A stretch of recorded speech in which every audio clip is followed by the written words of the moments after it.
Because I could not stop for death, he kindly stopped for me. Carriage held but just ourselves, and immortality. I kept seeing ads for Harley-Davidson, looking for salespeople. And I think I probably talked to Rachel about it 4, 5, 6 different times because I kept seeing it and I kept seeing it, I kept seeing it. And I love motorcycles, I love sales, I like getting to talk to people. And finally she said, just go talk to them. She's like, you don't got to take the job, just go talk to them, see what they got to say. So I put in my resume and almost instantly I had a call back, wanting me to come in and interview the next day. And basically offered me a job on the site, said, if you want to think about it, let me know. Went home, talked to Rachel about it. So I guess at first, the only reason I didn't want to do it because I had been there numerous times. Like I said, I ride motorcycle myself. Different people in there all the time, so usually high turnover, usually something's going on. And so like I said, I was just curious and talked to him. Liked what he had to say, liked his vision, where he wanted to go. And so after talking to her, I was like, I think I want to do this. And I took the job, and I never looked back. It's one of the best decisions I made. Been there for 3.5 years now.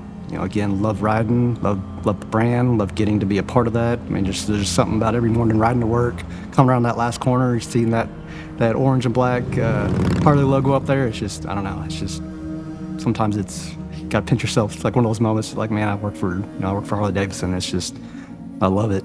Then obviously, what comes with it. There's things happen, and it happened to me. It's one of those things that hear people talk about. They come in because I meet people from all over the world. Hear their stories, the places they've been. They've been in accidents. But there's something about riding that is just hard to keep away from it. And like I said, it's just one of those things that it'll never happen to me. It'll never happen to me. I remember we were at a friend's wedding one night. I took off work early that day. We'd go out to the church. There's a picture that I'll never. There's a picture that we got that there's a picture that we took in front of the church that it means a lot to me because it could have been the last picture we ever took. I remember that night like it happened yesterday. Hanging out with friends, celebrating their wedding, their future.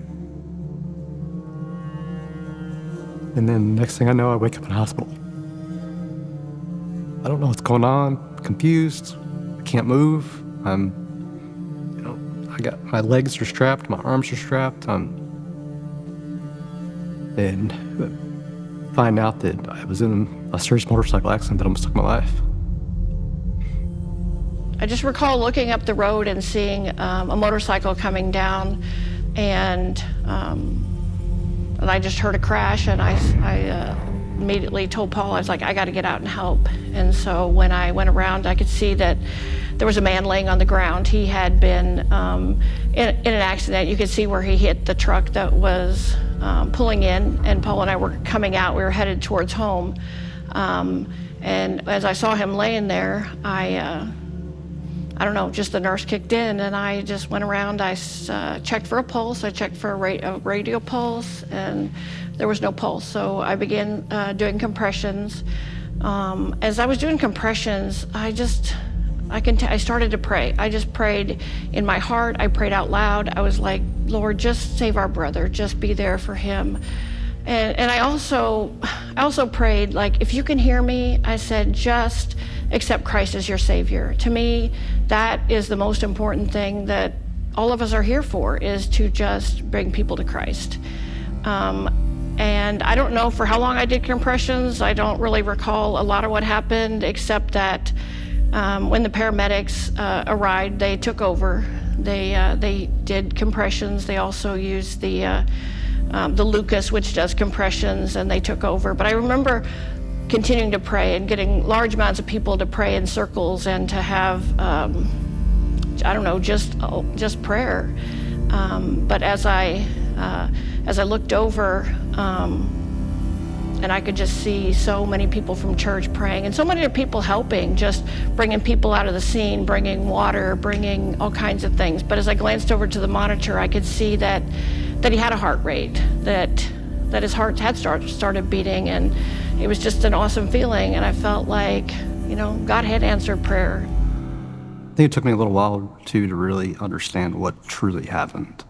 Because I know, even with talking with Rachel, I was in and out of a lot of it.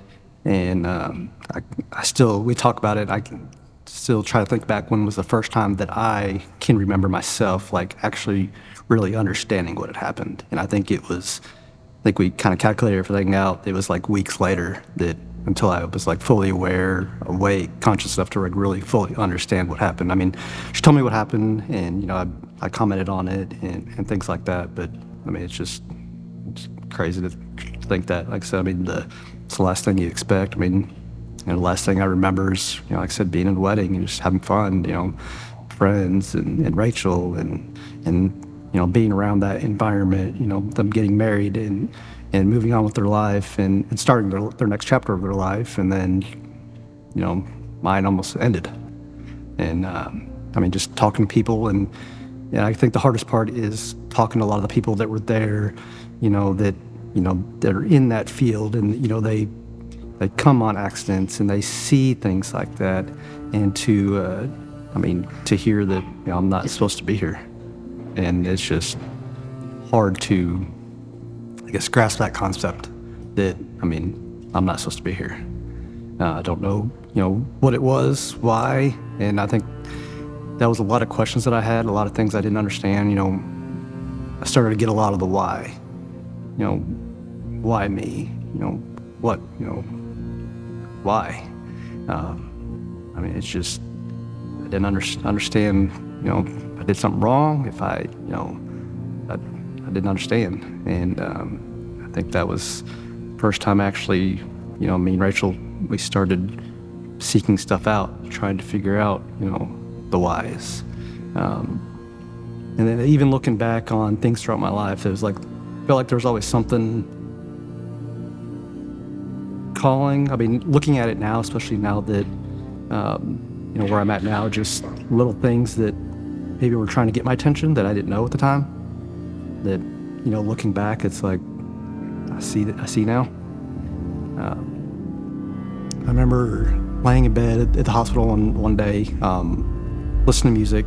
I love music. I love, the beats, listening to the words and really understanding the song. And I remember there was a song that I used to always listen to that never really quite understood it. It's a very short song, very few words. And I don't know what made me think of it, but I went back to that song and I remember just listening to it and just, instantly just teared up. It got me I knew, in that moment, I knew what it meant. I said, it's just, I don't know. It's just something, it really got me, and I knew that something needed to change within me. And I remember hearing that song and finally, realizing, what it meant. And I remember messaging Corey about it, and sent him a message and said that, and sent him the song with it too, and had him listen to it. And because they invited us to church numerous times, we ride with them, and we just, again, we never made that attempt to go. And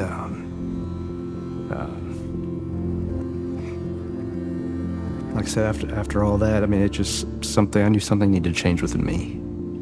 And so, it was time. Started going to church. I remember the first time we went, it was a lot at first, just because it had been so long. But something about just being there in that moment, listening to Chris talk, going through that whole worship experience, everything, it brought a calm on me, brought a calm on Rachel, and then we knew that that's what we needed in our life. Like I said, I had a lot of stuff to work on. I knew that I wanted to, because I almost missed out on all of that.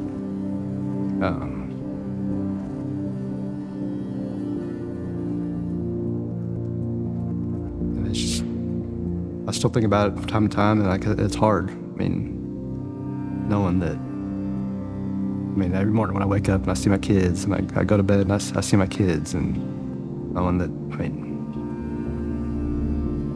something different happened and that never happens again. What would their life be like going forward? And I know that, I needed to change. I wanted to change. I wanted to be, a better version of me. I wanted to be a better fiance. I wanted to be a better father. I just, like I said, I wanted to be a better version of myself. And, because, you hear people say it all the time. You never know when your time, when's your time. But, in your late 30s, that's the last thing that you ever think of waking up and that, it's going to be over. You think that you've got forever to live. And, something like that happens, it really puts everything into perspective. And all those little things that you constantly worried about and stuff like that, thought they were big deals. They don't seem so big anymore. I remember sitting in church one day, and Chris talked about, that alarm clock, and we think about, we look back at, there's no consequences. Like there's something trying to get your attention. And, too many coincidences is, that's not a coincidence. So, just thinking back to the day of the accident, you ask anybody that I ride with, I don't wear a helmet. I don't. I've got one. If we go on long distance trips, I put it on. Normally when we go to the same place, we follow each other. She'll follow behind me. And for whatever reason that morning, she had to go out a little bit early. I know that she had to get gas or something, so she left before me. So had she followed me, she would have seen everything. Hartley, my daughter, was with her, would have seen everything. Just where it happened, when it happened. There was people there that knew what to do. There was just a lot of coincidences about that day that had one of those, had I not been wearing the helmet, I probably wouldn't be sitting here talking right now. So I remember the first time I met Bridget, because I'd heard about her. She was, I guess they were in the vehicle behind and seeing the accident happen. She jumped out, instantly started CPR, and from what I heard, Paul helping getting the motorcycle off me, or I don't know, but then they were, she was right there. She jumped into action, didn't even think twice about it, just started doing what she does. So I get to see them quite a bit often. I'm part of Paul's men's group, so I see them once a week every evening, and I look forward to sitting and chatting with them and talking with them and seeing them at church. And then with me and Rachel and our family, when we first started coming to church, we came and we thought maybe, if we maybe could, in every other week thing, and just kind of starting out. I think the first 2 times we went, or we came, and then we did the opposite, or every other week, and then I think we knew that we needed more than every other week, and we needed to go every week. So we started attending every week. Really was trying to get more involved, try to understand more, see what our steps were, and what we needed to do to grow our faith. And we were trying to seek out everything we could. We did the next steps, and we anything that we can find to go to, just to continue to grow. So with me deciding to get baptized and turn my life over to Christ, I think one of the biggest things was that, again, just knowing that it was time to, not necessarily, slow down, but it was time to just reevaluate everything because of what had happened, and make that next step. Like I said, I look back at that. I still listen to that song that I mentioned. It is from Owl City. It's called Meteor Shower. Again, it's very short, very few words, and it hits me a lot. And just thinking about that song, and making that step, knowing that that He's there. And then especially with Easter, and with the resurrection, this is But this is my chance. This is, my second shot. And I mean, it can happen with anybody. I mean, you just have to take that step. I can finally see that you're right there beside me. I am not my own, for I have been made new. Please, don't let me go. I desperately need you.